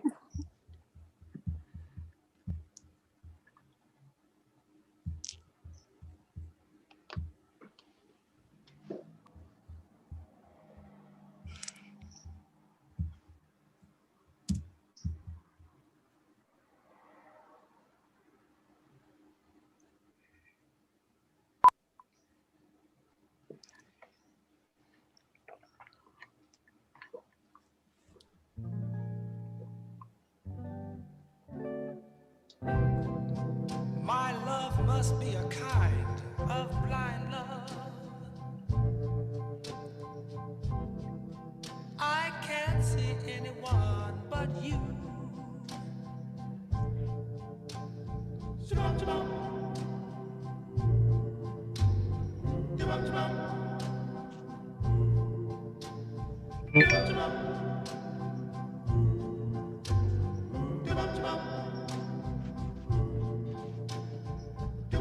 Are the stars out tonight? I don't know if it's cloudy or bright. I only have eyes. Just a golden wash of goodness is spread over all and over all my body and mind. Ferlinghetti will say, that's all there is to it. Take it easy, everything's okay. Don't take things too serious. It's bad enough as it is without you going the deep end over imaginary conceptions just like you always said yourself. I'll get my ticket and say goodbye on a flower day and leave all San Francisco behind and go home across autumn America, and it'll all be like it was in the beginning. I can't move emotionally like you'd say emotionally, as though that were some big grand magic mystery. Everybody's saying, oh, how wonderful life is, how miraculous. God made this and God made that. How do you know he doesn't hate what he did? He might even be drunk and not noticing what he went and done.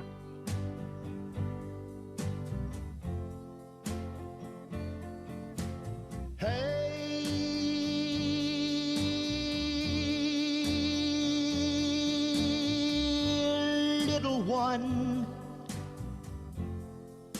so far from home, tell me you'll stay. Something good will come out of all things yet, and it will be golden and eternal just like that.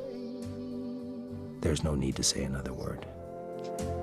Tell me you'll stay. Beautiful. Terrific. I love how it's a visceral dream.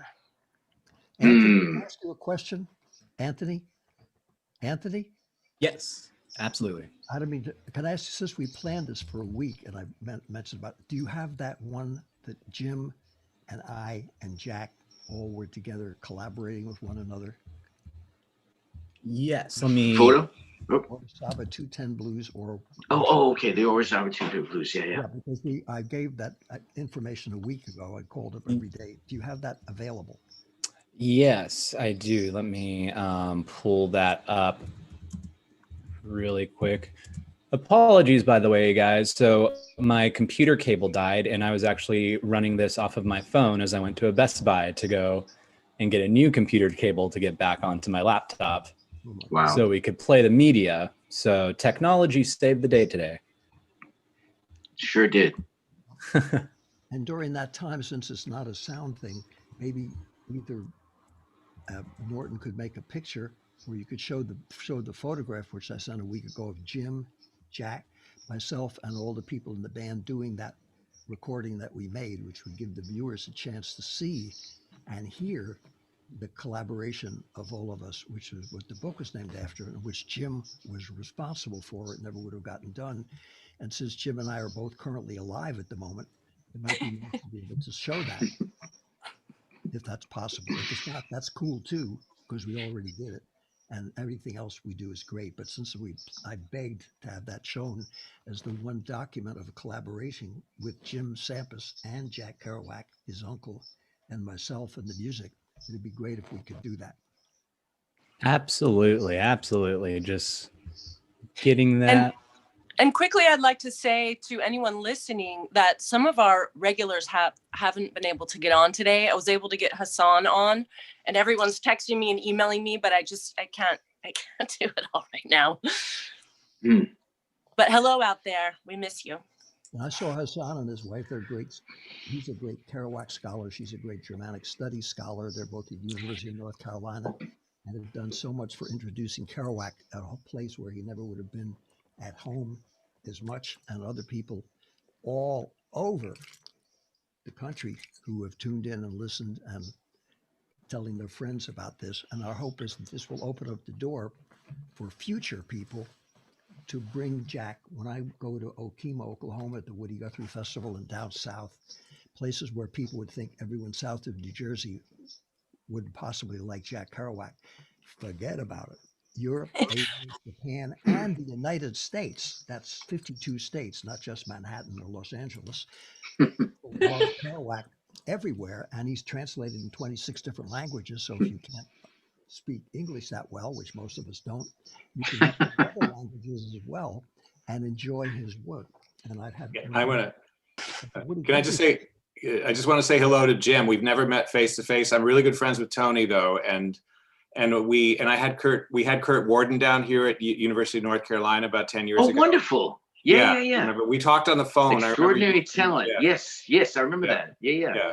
So anyway, just wanted to say hello and thank you. And yes, and there was this meeting had a passcode attached to it, which is why I was late. And I think there was some other people having trouble getting in, but we don't know what happened this week, so we've been trying to wrangle it. We'll hopefully fix it by next week. I'm glad you're with us. May I ask a question, Jim Sampas? Is how did this extraordinary Dr. Sachs book come to pass? That's in a graphic novel style. Well, what happened was it was based on a screenplay that Jack had written. And I was working toward getting it made into a film. And I thought one of the ways of having everybody be introduced to it is to create a multimedia project. And so, I was very fortunate again, thanks to his work, and the influence there to get Lawrence Ferlinghetti and Kate Pearson of the B-52s and Graham Parker and John Medeski of Medeski, Martin and Wood, who David, we worked with. That's another thing we didn't talk about on. Yeah, that's right. He worked with Vic. Remember that? Yeah, and there was a problem because you said you wanted him to play the organ. He's like a fantastic player. And they well, wait a minute, what can I do? So I figured, well, I'll have something and build the whole score around when the organ comes in, put something before it and afterwards so that it wouldn't seem like it was something that we had to throw in. And we used that in the church scene, and I had him play the theme, which was a jazz theme on the organ. Right, that's right. And he did it miraculously. And I've enjoyed him playing before that and even more ever since. And that was thanks to you there, which was really, really nice. Yeah. Do you remember that also? Do you remember the On the Road song? Wherein Jack basically is singing a cappella the song called On the Road, which he composed himself. And it's off time. He obviously didn't have anything to keep time, so it's off time. So Vic and John decided, well, let's just I'll play acoustic guitar and you play Hammond organ, and we just like sort of move around and keep it somewhat loose, and you would never even know, right? It was miraculous. It sounded like they were sitting around the campfire. It was perfect. Right, wasn't it amazing? Yeah, I wouldn't have dared to do that, and you did it, and we did it in 5 minutes. But it was 5 minutes. I learned from it. Literally was 5 minutes. I learned from you, which is sometimes stay out of the way. And Jim, what are some of your early musical influences? And tell us a little bit about your music. Well,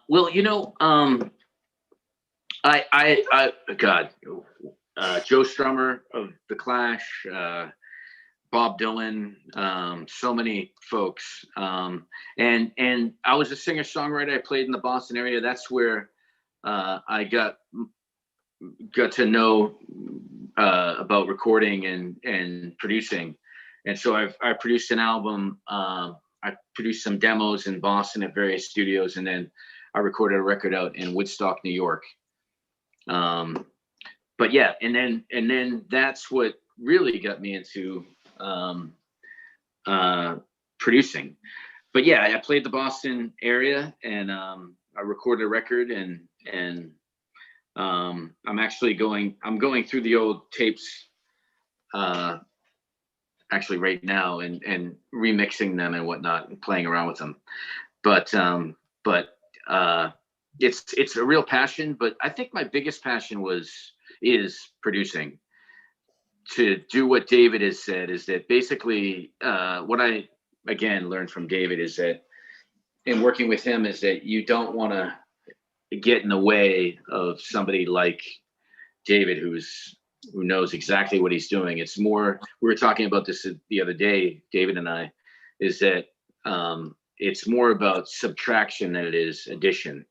In other words, not necessarily imposing your view on what folks are doing, but just saying, well, wait a second, maybe you could take this part out or, move things a little bit. But, and knowing when to say, David taught me that, is when to open my mouth and not, because you don't want to, you want to let things go and you want to let the flow go where it may, because as much as you might think that you've got a vision for it, and it might not be what you're seeing in front of you isn't the vision you have, that you just got to wait, listen, see where it goes, and then listen back. And the things that you listen back to, you can really learn that, as long as you have the right people in the room, you're going to get it done right.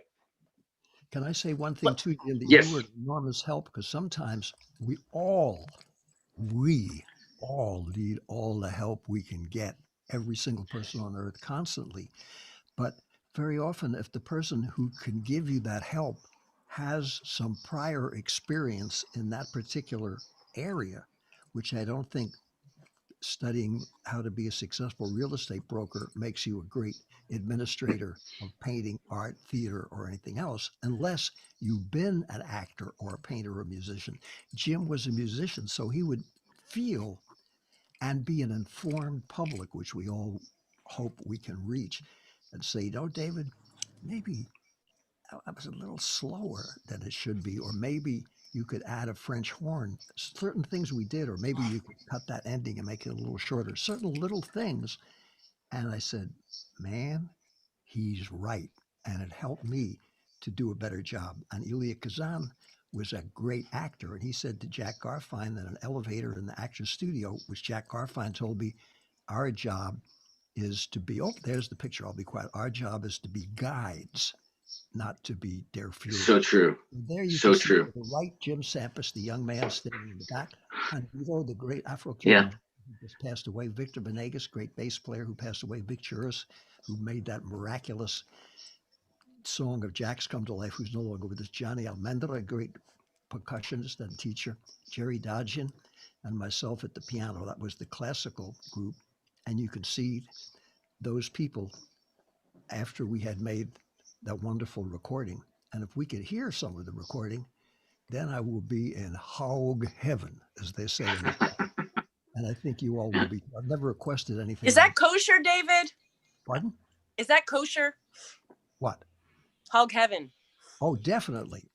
It depends how many feet the pig have. And in Israel, they're trying to discover a way to make a kosher parev hog. And in the meantime, for all the people who eat from the hog and enjoy it, that means if it tastes that good, it must be good. I don't happen to eat pork. However, I did write a song called Alfred the Hog, dedicated to the hog calling culture of which I was part as a farm boy in Pennsylvania. And understanding one another means that if someone has a different diet or a different religion from you, that's not a good or a bad thing. That just means somebody else, folks, got different strokes. So you better check them out and then understand where you're coming from. So if we could hear that wonderful, a little fraction of that recording, that would be great. And if we can't, someone else will hear it someday. But since Jim Sampas, where are you at with all that, Anthony? Are you We're ready? gonna figure this out before the end of the show, guys. So Okay, just bear so with me. Okay. Let's give Anthony a little time because we've got loads of videos we want to blast. Jim Canary is going to read something for us today. And if anyone could correct me on the pronunciation of the last name, and the legend. Jim Canary is going to read the birth of Jack Dulos from Dr. Sachs. Dulois, Jack Dulois. Dulois.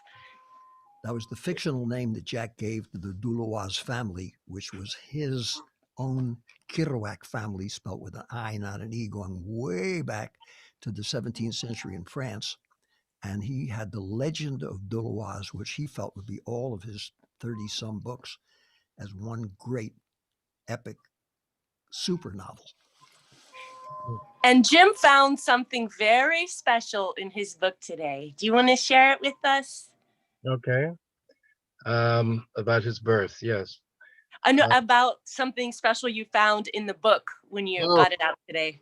Oh God, I found a letter that I'd written to my ex-wife when we were dating, and it's seen better days. But I'd has poems and drawings, and Nice. it was so nice to find it in this book. I had no idea it still That existed. is so cool.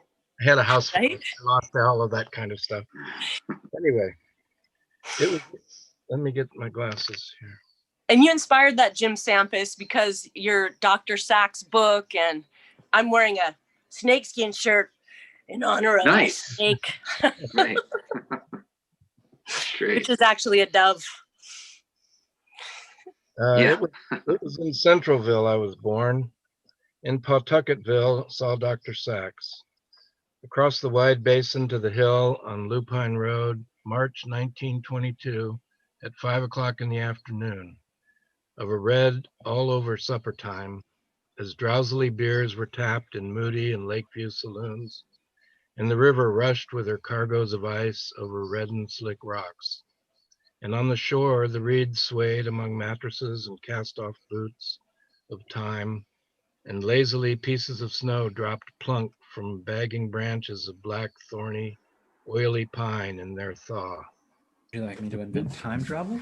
Because that's the only way I'm doing it. And beneath the wet snows of the hillside, receiving the sun's lost rays, the melts of winter mixed with roars of Merrimack, I was born. Bloody rooftop, strange deed, all eyes I came hearing the river's red. I remember that afternoon. I perceived it through beads hanging in a door, and through lace curtains and glass of the universal sad, lost redness of mortal damnation. The snow was melting. The snake was coiled in the hill, not in my heart. Thank you. That's on the commemorative carved in stone. And Paul Marriott, who will be next week's guest, was one of the people who planned to have that commemorative made honoring Jack's words. So for all of you writers out there, write on, write on. Don't be discouraged. Got more rejection slips than anyone, but that never stopped him from creating up until the day that he passed away. And we are all in it for life. And if you just want to get started, no matter how old you are, it's never too late. And Jim, may we speak with Kathy Cassidy for a minute? Have you all crossed paths? Kathy came on and did an extraordinary family presentation. Right. Kathy, can you? Yeah, there you are. Hello. Hi. Hey, Kathy. Hi. Good to see you. Good seeing you. Good to see you all. Hi, Steve.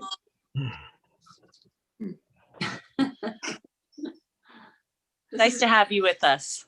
Thank you. Great to see you, Kathy. And Jack did an extraordinary book, which we all know, called On the Road. That was really, Neil was the main character and a big inspiration. And Kathy came on and gave an incredible documentary about Neil's life as a father, as a writer, as a person, which is invaluable, and finally became the center point rather than dope, death, destruction, all of which is very entertaining for the National Enquirer, tabloid trash, and people who love the Marquis de Sade and Charles Manson. And we have a First Amendment right to be as funky as you want to be. He was a great person. I was lucky enough to know him. And Jack was a great person. And they were great friends. And of course, when the book came out and suddenly it was celebrated and then turned into something else, then branded, and then that fell out of fashion. That was pretty hard for people to deal with. But the nice thing is, all these years later, something that was written about in the 1947 to 1949, all these years later, is read by people all over the world. And Lowell, Massachusetts is going to have a huge celebration in 2022, celebrating Jack's 100th birthday. And rather than being a morbid, depressing, disgusting, revolting, let's all wallow in negativity and swinishness, it's going to be a celebration of great work of art that survived and inspires younger people and their parents, hopefully, when the parents pick it up and read it or reread it, to go out there, be creative, do something themselves, and savor life. As Jim's Sampras, who's here today, as his aunt put on Jack's gravestone, the widow of Jack, he celebrated life. And that's something we can all think about and be grateful for. And we can celebrate life as well. Jim, can you tell us about the play you did in Lowell at the Merrimack Repertory Theater? Sure. There's a work called The Haunted Life that was Jack's first novel, unfinished first novel, which was discovered many, many years later. And just a truly extraordinary work about Jack's relationship with his dad, and a sort of coming of age story about him growing up and the war, the innocence before the war and after the war. And so I got in touch with Sean Daniels, who was the director of the Merrimack Repertory Theater, and we were kicking around a bunch of ideas. We were thinking about a different novel, but the rights were a little bit tied up, so to speak, for that endeavor. And so I proposed The Haunted Life, and he read it and he really loved it. And they put together an extraordinary work. It just really was so well accepted, received. There were, I think it went on for Steve, you could probably tell me, Steve Ennington, but it was a month, I think it was. It would have been a couple of years now. Yeah, that sounds about right. That sounds about right. Yep. Hey, all right, quick story about that. You pulled me up when it ran at the Merrimack Repertory Theater. Really wonderful job. We Lowell Celebrities Kerouac, we arranged to have a table in the lobby where we could put out some material about who we are, and we still have a few these Jack Kerouac bobbleheads of him in his Lowell High School football uniform, and so we had some of those on our table there in the lobby for people who wanted to. All proceeds went to Lowell Celebrities Kerouac to help us to our festivals. Well, a few days later, a review of Haunted Life came out in the Boston Globe. First line said something like, "You know that Lowell has embraced Kerouac when they're selling Kerouac bobbleheads in the lobby." Yeah, there you go. Exactly. That's right. And thanks to the extraordinary work that they did, if it wasn't sold out every night, there were just a few seats left for a month, which isn't, the price was up there. And the folks in the arts community and the press seemed to really embrace it. So yeah, that was truly extraordinary. So hopefully we'll be able to take that out and to other cities, and that's the idea. Oh, Jim, could I mention? Yeah, sure. A few years before that, it had never been done, and your Uncle John insisted that the Merrimack. That the theater in Lowell give the world premiere of a play called The Beat Generation that had been sitting in a drawer, never staged, never read, and that was done. And the third act was the basis of Pull My Daisy. But since Jack didn't have to create a brilliant, spontaneous narration of all of us clowning around and wrecking it, this was actually what he wrote, which none of us had ever known, including those myself who played Mez McGillicuddy. He just said to everybody, just be yourself. And his narration saved our whole movie clowning around and made it look like it was supposed to be that way. This was actually Jack's words, and it was incredibly good. and I know your play was too. And that's something that It was extraordinary. Yeah, that Beat Generation. so It theater was. companies can have uh, both versions. And they also had a wonderful saxophone player from Boston who created the score for that. That was remarkable. It was really, really a joy to Yeah, see. yeah, I agree. That's two That things that were done in Lowell, two plays of two Jack. plays about Kerouac. That's right. That is So right, and both anybody incredibly well watching, received. anybody watching who has a theater group, check it out. Well, when I first read your book, David, I really felt that it was a play, like the beginning, all those beat dialogues. It's an extraordinary. It could be adapted to a play, especially the first part of it, quite easily. Well, we all have photographic memories until we're talked out of it because the brain is like a hard drive. So if you can manage not to drink and drug yourself to death and have a few brain cells remaining, the high points stay in your mind. And if you study symphony music or compose and you have to remember stuff and write it down and you train your memory, you can remember just about everything. And if you decide you're going to remember the really important, beautiful, meaningful things, those stay with you. You can have selective memory. So if you're not a writer per se, but doing what Kurt Vonnegut told me, which write the way you talk, chances are you can recreate what was happening that was stuck in your mind, and it'll be the best of what other people said, and you can be kind of a reporter. And Jack himself said, I want in my writing to have people feel like I'm talking to them, and I can never quite get it, but that's what I'm trying to do. So I think everybody's capable of doing that, and we're all composers, writers, painters, dancers, and creative people until we're talked out of it. So Jack reminds us we don't have to be talked out of it, and we can also do what Pete Hamill said, advice to young writers. He said, read. He said, read the classics. He said, Madame Bovary is a brand new book until you open it up. And Gregory Corso learned how to read, not at Harvard, which he couldn't get into because he was in prison.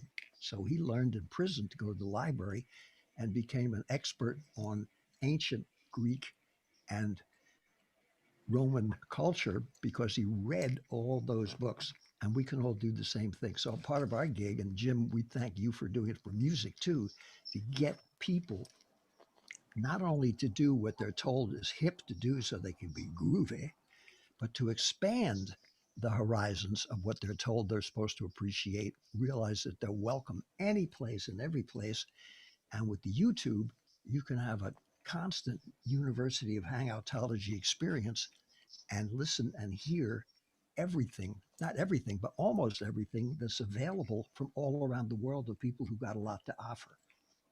Including Yes. the video that we were looking for earlier, at least a video that I was able to find on YouTube that looks like from the Ryko Rhino, which is the project, Jim, that you were. Sure thing. Yep. Yep. So I have a little 2-minute blurb on here I'm going to share with everybody. Okay.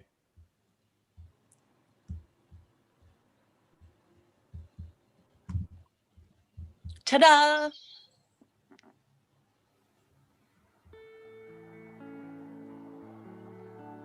Are we good on sound, everybody? Yes. Not yet.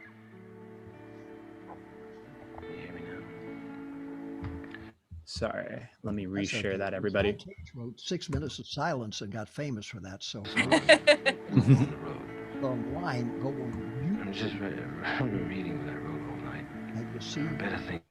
You can hear Hey, us playing. hey, I'm going to tell you this, Anthony, while you regroup on that for a second, I would love to introduce someone very special that's on. We have Jim Sampas, who's a nephew, and Kathy Cassidy, who's a daughter. And we actually have my niece, Ryan Corbett, and she lived in Lowell and was part of the customer manager of the theater for the Kerouac play. Ryan, can you unmic yourself and say hello to, you have the producer of the play is on. Hi, Ryan. Your sound, we don't hear you.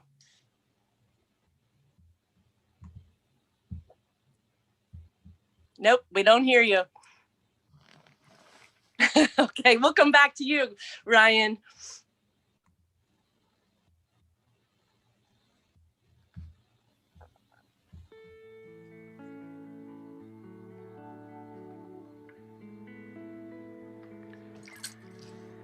Jim, that's not it. It's what I sent 5 times a week ago. But that's cool. You can hear it online, folks. Anyway, tonight also I wrote a song called Well, On the that's Road. not it. I'm just reading what I wrote all night. There are better things coming than what I wrote all night. Coming straight from the mind to the Anthony, voice. that's not it. With no hand intervening. Hello? Left New York, 1940. Anthony? Yes. No, that's not it. But that's okay. Yes, as I explained before, we had lost the one that we had gotten earlier because of the computer issues. So I had found a replacement one from the same project. So Okay. I was playing that one. Yeah, you know something? There might be Washington DC Blues on YouTube. Yeah, it's on YouTube. I sent it 3 times already. Okay. Okay. So, folks, if you want to go on YouTube, you can hear those fellows that you saw and listen to the Washington, D.C. Blues or Asaba 210 Blues. And if not, listen to Bela Bartok or the Hungarian Dancers or Charlie Parker or Beethoven, and you'll be just as cool. Okay, cool. May we say hi to Ryan? Can we try again, Ryan? Maybe if you take your earphones off or unplug yourself from the phone or whatever. Hello? Hello. Hi, yay. Tell us about your time in Lowell and the theater and the Kerouac piece, please. Yes. So I lived in Lowell for about 3 years. And the theater I was working at was in Lowell. And our artistic director had the idea to make a play that was for Lowell based on Lowell experiences. So he decided to make a play that was based on a Jack Kerouac book that he had not completed. So he took the time to basically take this book that Jack Kerouac had decided that he was writing based on Lowell experiences, and then basically took his own interpretation of the book and then sort of created it in a way that it had its own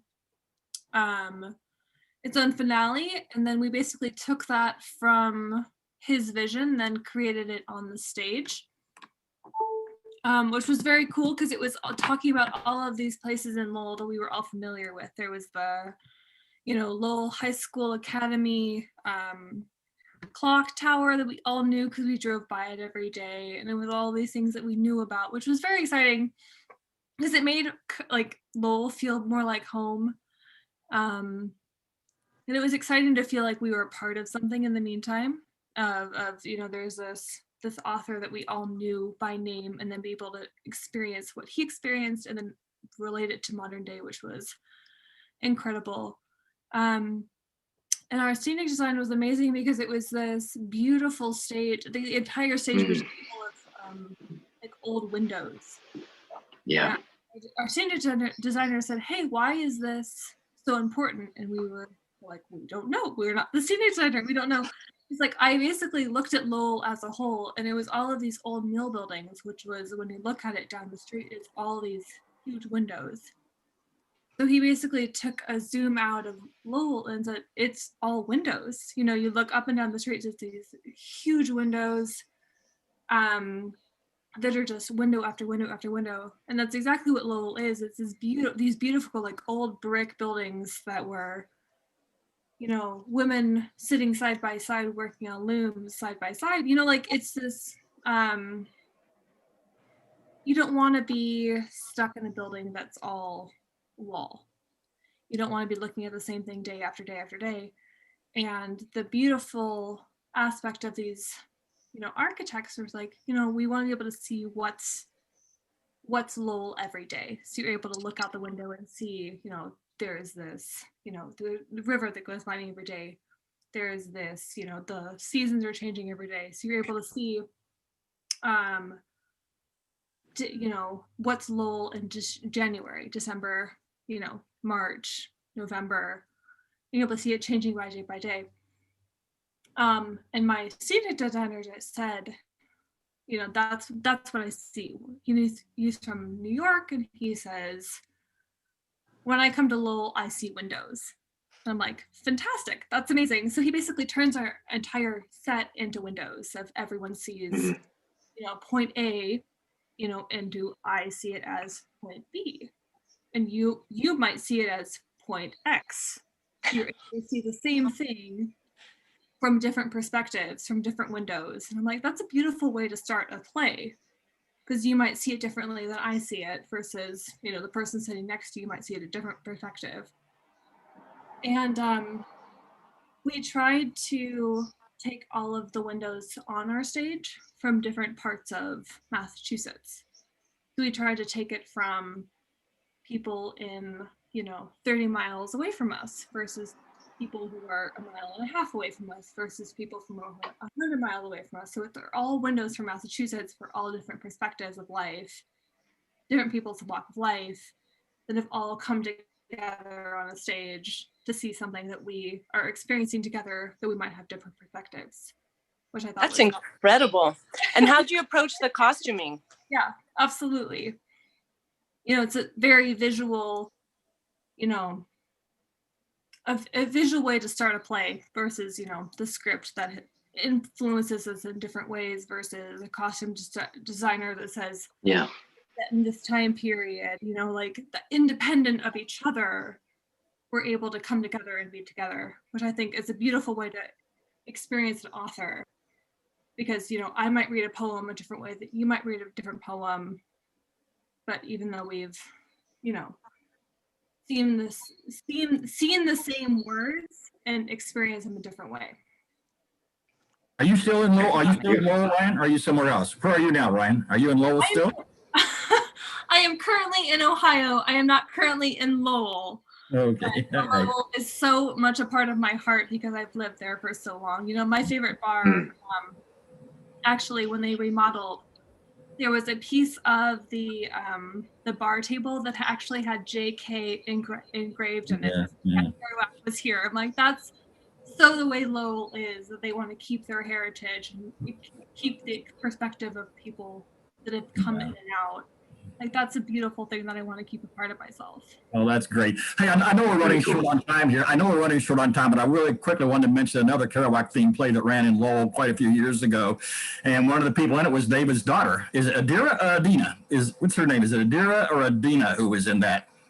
I'm thinking of, yeah, it had Joyce Johnson, Adina Amram, and John Ventimiglia, and it was right after Joyce had come out with her book Door Wide Open, which was a series of letters that she and Kerouac exchanged leading up to the publication of On the Road and a little thereafter. And it was just one of those magical evenings. Nobody was filming it, so it's kind of just gone. But Joyce Johnson played herself as the narrator in the present day. Adira played the young Joyce Johnson who was writing the letters, and so she would read pieces from the letters. And then John Ventimiglia was playing Kerouac, reading Kerouac's letters to Joyce. So you had John, Ms. Amram, and Joyce Johnson. It was just, like I said, just one of those really magical evenings. Nobody was filming it, so if you were there, you saw it. And if you weren't, you missed it. But it was just, and that's enough for me. Thanks for having me on tonight. That's beautiful. Okay, and I'm going to put this out there, gentlemen, because we've had a lot of technical things today. I would like to call upon us to go a little bit over today,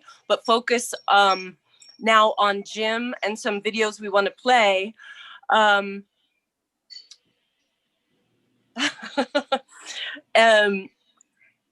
There's a beautiful video from Jim Sampas's piece from Esperanza, and having actually grown up Catholic myself, and having had the opportunity of that religious experience, and to say that all of life is a religious experience when you're processing it through Jack Kerouac, from the Catholicism to the Buddhism, and then all of his Mexican themes. And it just,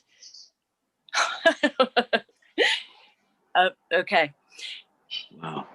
People are still trying to get in the show, so I'm like this. So we would definitely like to play that. Jim, did you pull something that you're going to read today? I did find something. From Dr. Sachs. Okay, cool. And thank you, by the way, Ryan. How about we cut to Norton, and then Anthony will let us know what we're going to play next. Norton, if you unmic yourself, we would love to say hello to you.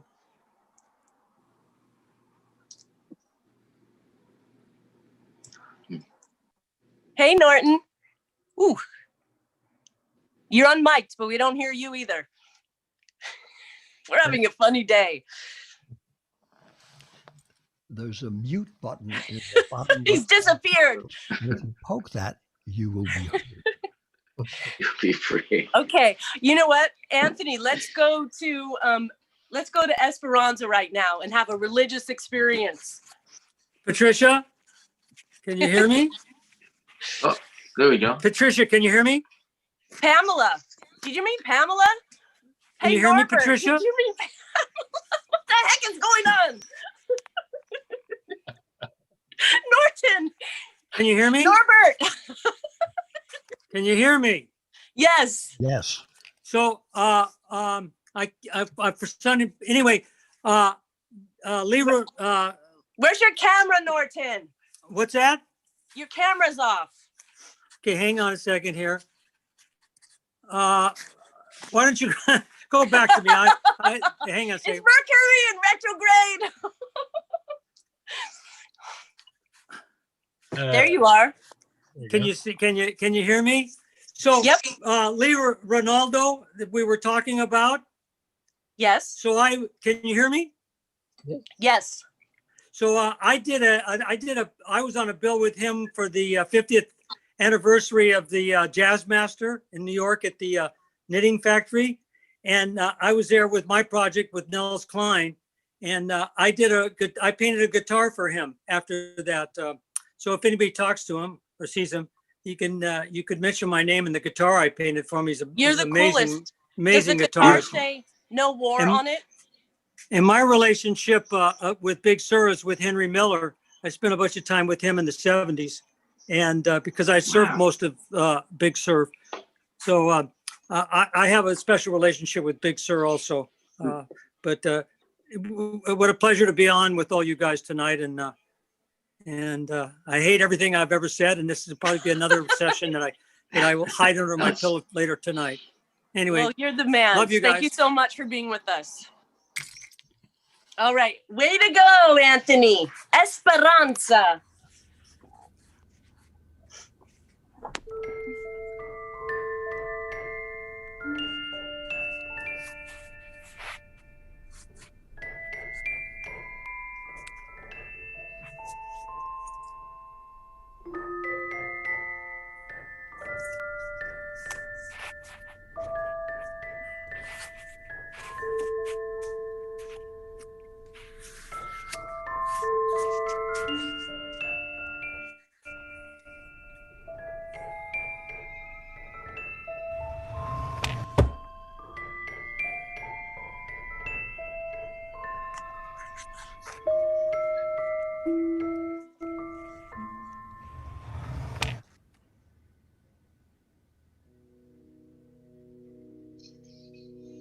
Si te me vas, esperanza, no regreses a mí.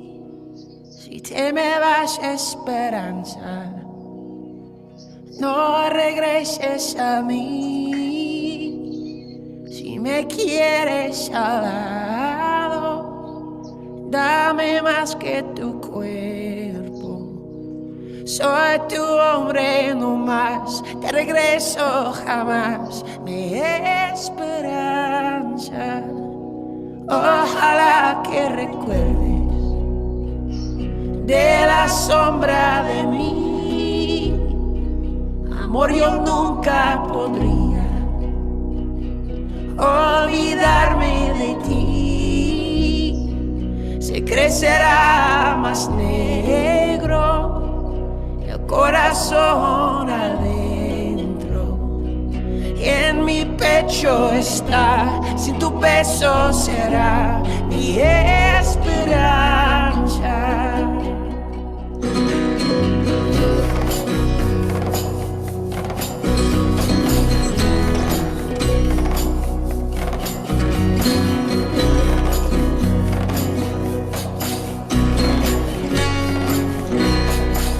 Cuando vea tu nombre en el libro de muertos, empezaré caminando al lugar de tu cuerpo. La guitarra se cantará, cada acorde alcanzará al hogar de Dios. Lloraré con mi voz a esperar.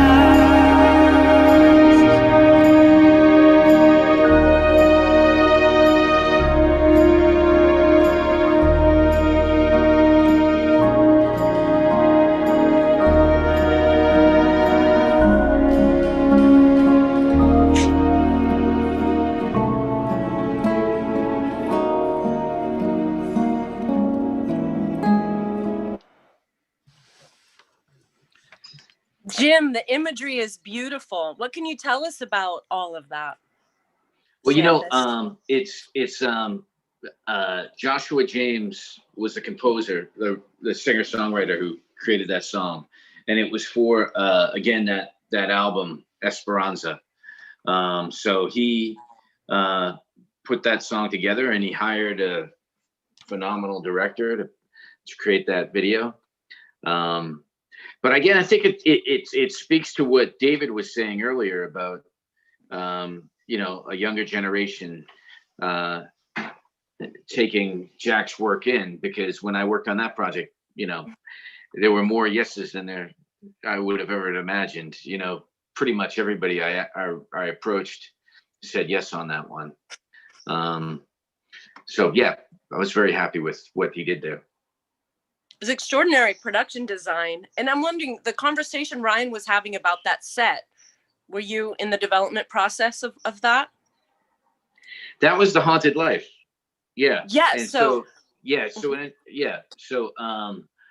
I wasn't involved. Basically, the way I worked with Sean is that we came up with the idea, and he would send me different versions of the screenplay. Then we would talk about the general idea of the film, of the play. But again, in an effort to make sure that everybody is able to do what they need to do, I didn't really step on anything that or even get involved in things like set design.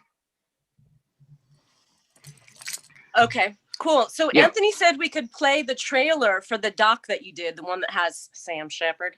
So Okay. Let's see if we can get that up. Are you ready, Anthony, or almost ready? Just one. Okay, excellent.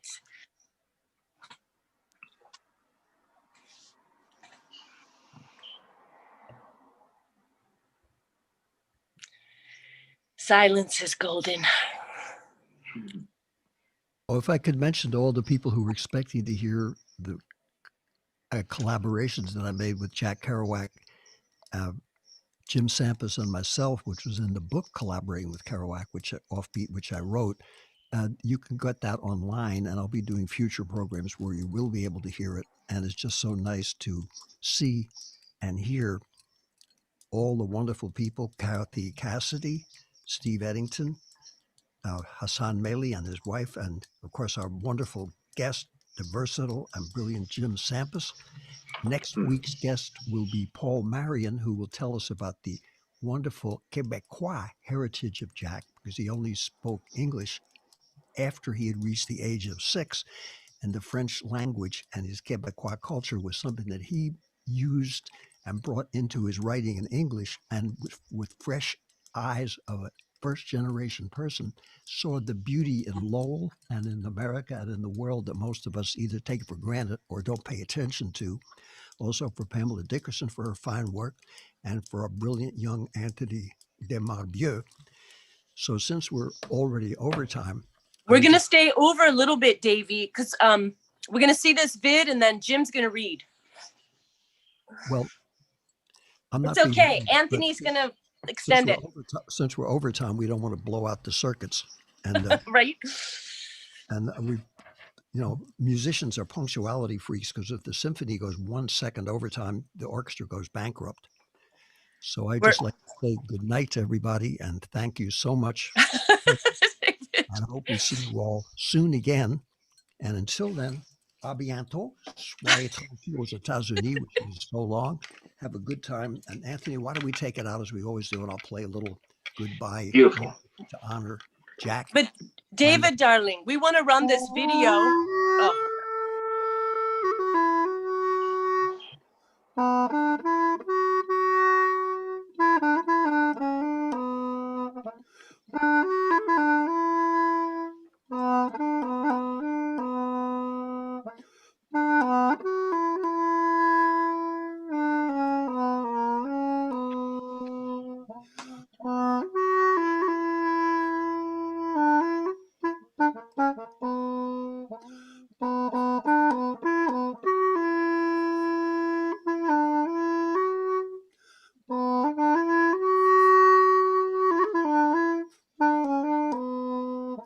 It's been such a pleasure to be with all of you tonight. We're going to end on time so we can do it in the following weeks and get it right. And we just want to say for all of you to know, if you want to say goodbye, we'll see you soon again next week with the great Paul Marion celebrating Lowell, celebrating Kerouac. Ah, bientôt.